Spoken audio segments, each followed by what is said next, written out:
কোন ব্যক্তির জবান দিয়ে যদি কুফুরি কথা বাইর হয়ে যায়, কুফুরি, যেমন আবু জাহেল কাফের, আরো জোরে কোন আবু জাহেল কি কাফের, আপনি যদি বলেন না আবু জাহেলকে কাফের বলা যাবে না, এটা কি হইব? আরো জোরে হইব? যে কাফের তার কাফেরে বলতে হইব। এখন কাফের কেমনে হয়? যখন তার মুখে দিয়ে কুফুরিমূলক কথা বাইরে হইব তখন সে কাফের হয়ে যায়।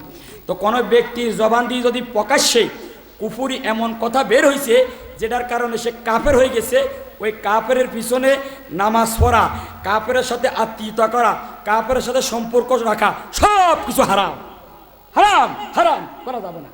সেই জন্য আরেকটা কথা বলে দিই আপনাদেরকে, দুনিয়ার সব ক্ষেত্রে আমরা ছাড় দিব, আমার নবীর ক্ষেত্রে এক বিন্দু পরিমাণ কোনো ছাড় দেওয়া যাবে, কারণ আমার নবী ঈমান। কর না নবী কি?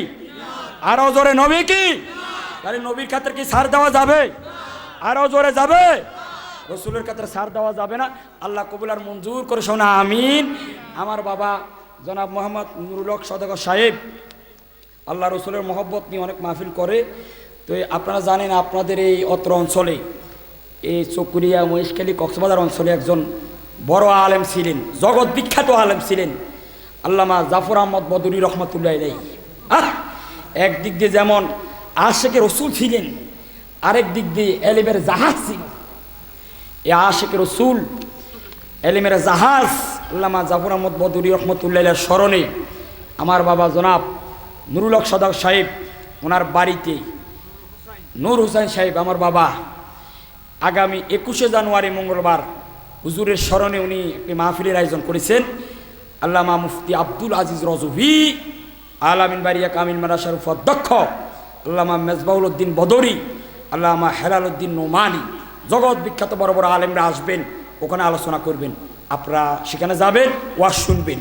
আর বিশেষ করে বাজি আমার জন্য একটু খাস করে দোয়া করবেন। আমি অসুস্থ মানুষ, আজকে যে এতক্ষণ আমি অসুস্থতা নিয়ে আলোচনা করবো আমি কল্পনা করিনি।